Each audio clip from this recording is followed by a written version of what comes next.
Vaya pues.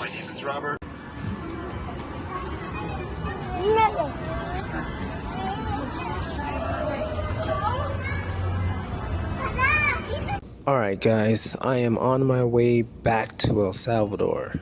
As you can see, the twins are having a great time in the Philippines, doing their thing, repping El Salvador to the max. Now it's my turn to go back to El Salvador to finally collect my placa, my matricula, for that 2017 Dodge Journey. I went ahead and got a hotel in San Miguel just to, wash up, get some Z's, and then I'll be on my way to get this car and see what I can do to fix it, because I knew that it has a check engine light from the last time I was there. So first, before I go get it, let's get something to eat. I don't make a lot of videos in the city of Jocoro, El Salvador, but today I'm gonna make one. I see some street ladies over here with a random chucho right over there, and I'm looking for some pan con pollo here in El Salvador. Hola, buenas tardes. ¿Tienes pan con pollo? Pero con pechuga. Ok, ¿quieres uno? ¿Quieres uno? ¿Cuánto cuestas? ¿4? Do you think that's a good price? ¿Es un buen precio?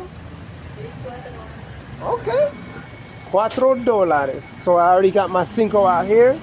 So this here is what we call food along the Calle of Ruta Militar, leaving San Miguel, going to Jocoro. And this is Jocoro right here. So I'm just going to record and see how they make it. ¿Cómo estás tu día, madre? Bien. ¿Todo bien? ¿Y tú? ¿Cómo estás tu día? Bien. All right. ¿Mucho vende hoy? Sí. Sí, okay.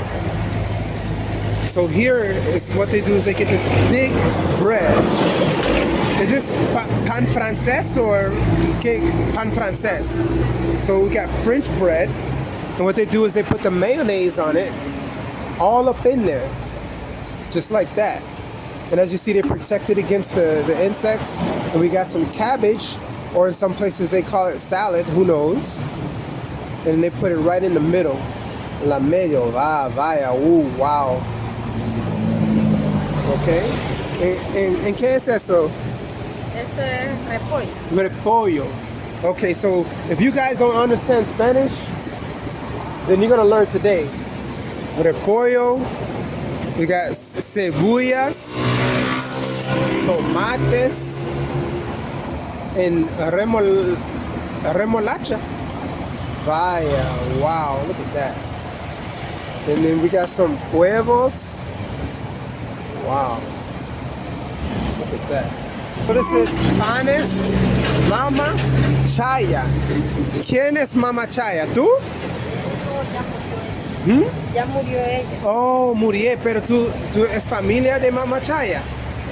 Oh, okay. Well, here we go. Panes, Mamá Chaya. This is how it would look right over here, just like that. So Mama Chaya is already gone and left the earth, but family here is still keeping it going. As you see, there goes the chicken, pechuga. Bueno, 100% jocoreño. So that's what we call the people here in Jocoro, El Salvador. We call them jocoreños. ¿Tú es jocoreña? ¿También? Vaya. Okay, just gracias. Do understand, I know sometimes it's uncomfortable when you're video recording people. Sometimes they're kind of like down, but that's the nature of everything. If you want to see how it is in Jocoro, this is how it is. Yeah. Muchas gracias, okay? Bye, que le vaya bien. En tu propina. Aquí. Muchas gracias. All right, guys. On to Morazán. ¿Desde cuándo están esta empresa existente? ¿Cuándo? 5 años. 45. Wow. Okay. Gracias. Bendiciones, okay? Que le vaya bien. Wow. 45 years. Wow. And as you saw, it is super hard to make videos in El Salvador these days. I'm not sure what it is. Maybe it's the influx of travel vloggers pointing their cameras in people's faces, and people are just not up to it anymore. So I don't know. It's getting kind of hard. But either way, I'm happy to still show you what I do and to show you how it looks in certain cities like Jocoro, El Salvador. But in the end, later that day, I was able to get the Dodge Journey and finally put the license plate on it. Definitely, it feels so good to have a full, legit license plates from El Salvador. It definitely makes me feel like I'm a part of the country. But sweet journeys are not always sweet, because I bought a Dodge, and this Dodge has been the bane of my existence ever since I bought it in Norfolk, Virginia, and drove it down all the way through Mexico, Guatemala, and then eventually to El Salvador. This check engine light pretty much showed me a myriad of codes, catalytic efficiency codes, that definitely most likely means that one of my upstream or downstream catalytic converters are shot, at least one of them. And then other codes, we have some ECM issues, and then airbag light issues because wires down below the driver's seat continues to get moved around and pushed around just because I moved the seat. I'm telling you, Dodge is crap. And then after that, we have even more codes. I was able to get my other scanner, my other OBD2 scanner, and scan it, and I have a camshaft position sensor B circuit, intermission bank 2. So that's another issue that I have to take the intake manifold off and probably change a sensor, but that doesn't mean that it's really the sensor. Maybe it's just the engine knocking, because most likely the head gasket is blown again because it was already overheating once I left Guatemala. So the Guatemalan mechanics did nothing. They changed the head gasket and it did nothing. The head gasket blew again. So most likely it has a crack in the actual cylinders. So I'm stuck. I don't really know what to do. So on this trip, I've just been on a hunt to find different parts and different things that I need to try to mitigate this issue, because I don't know. Is it really the head gasket, or is it because I didn't use the right type of antifreeze leaving Guatemala, because they use a different antifreeze than I use in the USA. So I was trying to get Mopar antifreeze, but it doesn't exist in El Salvador. So then I tried to get other antifreeze like Prestone, but even then it still didn't make a difference, and it overheated when I went to Metro Centro in San Miguel. So that led me to believe that most likely it is another head gasket problem. So what I did was I tried to be smart, and I said, you know what, let me in advance bring some bars leak head seal blown head gasket repair with me to El Salvador, because I've used this liquid before in my Toyota Century and it worked perfectly. But I was late to my flight, and because I was late to my flight, I could not check a bag. So I tried to bring this bars leak head gasket sealant through TSA, and they said, no paso. You cannot bring this. It is too much liquid. I was like, come on, man. I need it, man. I need it. They was like, nah, you can't do it, man. So I tried my best, and then I couldn't do it. So I was like, you know what? When I get down to El Salvador, I'll try to find something like this. Well, I spent like 3 or 4 days trying to find something similar to bars leak head gasket head seal, and I couldn't find it. So I was forced to go ahead and get a K&W permanent metal block seal for blocking radiator leaks. And I tell you, that thing was garbage. I think I bought it at least 2 times. It did nothing.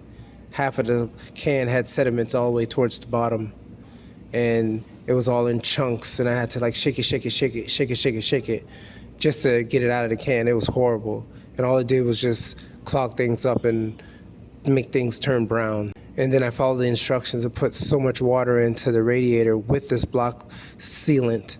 And I went to, where did I go? I went to Berlin. Yeah, I went to Berlin in Sultan. And it didn't overheat overnight, but it was still getting kind of hot. But in the end, once I drained all that block seal and put the regular antifreeze back in, it overheated again. So overall, I'm done. So what I'm going to do, guys, I'm going to go ahead and take some photos and put this Dodge Journey on Facebook. and I'm gonna put it up for sale. But overall, I'm speaking in past tense because I did that already. I did put it up for sale for many, many months, and there were no bites, no takes. No one even cared to inquire, like, hey, what's up with this Dodge Journey? It looks so cool. How much do you want for it? Like, I was to a point to where I was just wanting to give it away for free. It was just that much of a headache. But luckily, I have a good report that in June of 2025, someone finally came and bought the Journey for at least $1,000. It was a painful experience, but I had to do it. I lost so much money. Overall, from buying it for $7,200 and then all the gas to get it all the way from Virginia, all the way down through Mexico, Guatemala, and El Salvador, and then the import duties and the tax and the fixing it in Guatemala, all that, I think I've spent around $16,000. I could have bought that car at least 2 times. It was the worst purchase I've ever made in my life. So in the end, I'm done. No longer will you hear about this Dodge Journey. This video is to close that chapter of my life. And I just want to make sure you guys know to never make the same mistake I made and ever buy a Dodge product. I don't care if it's a Hellcat. I don't care if it's a Ram 1500, 2500 crew cab. Don't do it. Mopar is garbage. It is super garbage. I will never buy a Dodge Stellantis Chrysler product ever again. Stick with Toyota and Suzuki. That's where I'm at right now. So that's it, guys. So I'm gonna close this chapter and then new chapters ahead. But other than that, that's it. Let me know what else you want to see. If you want me to go to certain places, maybe I will on my next trip. But until then, let's go ahead and watch these kids have fun. Oh yeah. Vaya pues.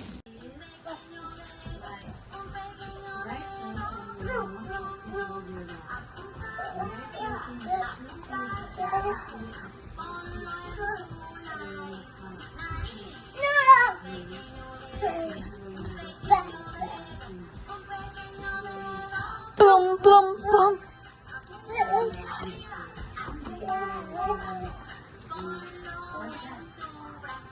Brazo.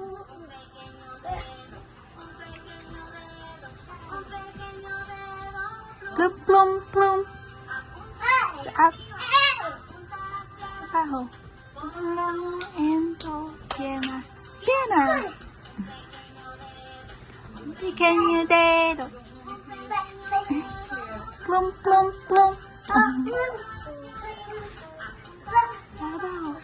Ponlo en tus pies. Pie.